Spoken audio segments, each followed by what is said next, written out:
Now, Donald Trump plans to house what he describes as the worst criminal illegal aliens at a detention centre in Guantanamo Bay. The US president will sign an executive order directing Defense and Homeland Security to open the facility with 30,000 beds available. Trump says some detainees are too dangerous for other countries to hold. Let's speak with Greg Swenson, friend of the programme, of course, chair of Republicans Overseas UK. Greg, good afternoon to you. This is really, I guess you could call it an extension of Trump doing what he said he would do.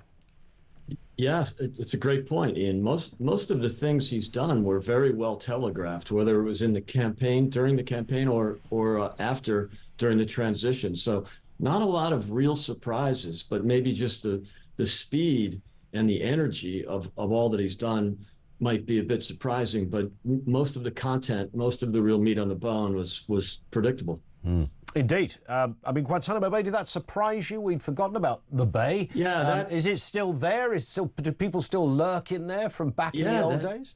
That's right. Yeah, that was a surprise because, as you pointed out, I hadn't really thought about it a lot. Yeah. There are still some terrorists there from the war on terror. And I think, there's been talk of actually using one or two of those prisoners as bargaining chips. But yeah, it's a very functional place. It's on an island. It's very secure, obviously, and so I think it's a good use of government and taxpayer money. We might as well use it if there's capacity, which there is. Yeah, and he's talked about detainees too dangerous for other countries to hold. So in a curious way there, he's sort of taking a responsibility of saying, look, we're not even going to put your own people back to you. We'll keep them here because these are the real bad guys. Right. We surely don't want them, terrorizing people in their home countries, or there's a chance that they could escape and come back to the U.S. I mean, so many of these criminals were convicted in their home countries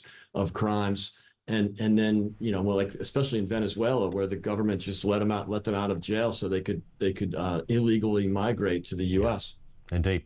Couple of other areas. Trump signing an executive order to end racial indoctrination in K-12 schools, accusing them of spreading anti-American ideology. Again, this is all part and parcel of what Trump said he would do.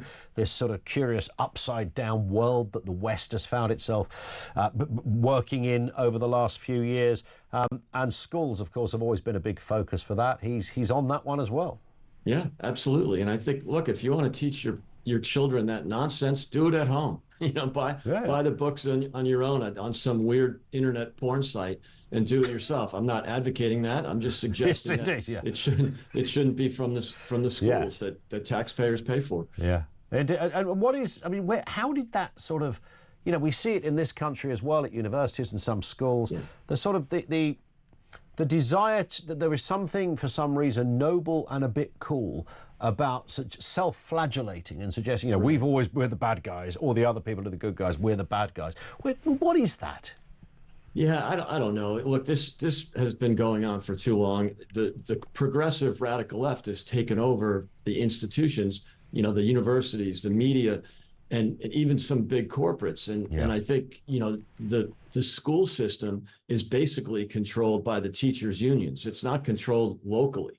And so I think what President Trump is saying is mostly about public schools that are funded by taxpayers and really controlled, for better or for worse, by the teachers' unions. This all started in the red states, especially Florida, when Governor Ron DeSantis started getting rid of some of this insanity after, back in 21, 22. And it really is popular with parents. It's popular with the people. And the problem was the blue states weren't able to do anything about it because they are the governments in the blue states, as well as Democrat congressmen, are controlled, really owned by the teachers' unions. Yeah. So the parents in blue states and Democrat states were really suffering because their local governments and their governors wouldn't do anything about this nonsense. And this is a chance for President Trump, for the federal government, to at least elevate the standards. Yeah. Executive orders, of course, don't come with a strictly a straight green light. There's all sorts of pesky lawyers and all manner of characters that might get involved. We saw this, almost instantaneously with the birthright executive order that was pounced on by a judge. It can also be scuppered at different levels.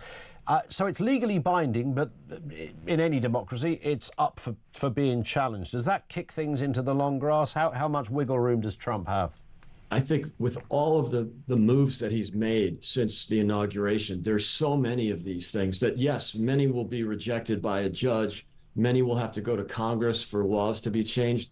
But I think with the sheer volume of them, many of these executive orders will actually be in place immediately. So, in spite of the pushback, in spite of the fights, but ultimately, if some of these things are overturned by judges, yes, you have to go to the Congress. I prefer that. And I think when we see presidents like Biden especially was passing executive orders or having his government bureaucracy, the government agencies, enforce laws that were never written, that they knew they couldn't get through Congress. Whereas I think some of these, like birthright citizenship, like cost cutting, these things will get passed by the Congress. So he's just telegraphing what we will see from the legislative branches, which is the way it should work. Yeah, indeed. Greg, always good to get your view on these things. Thank you for your time. He's Greg Swenson. He's the chair of Republicans Overseas UK, with us here on Talk.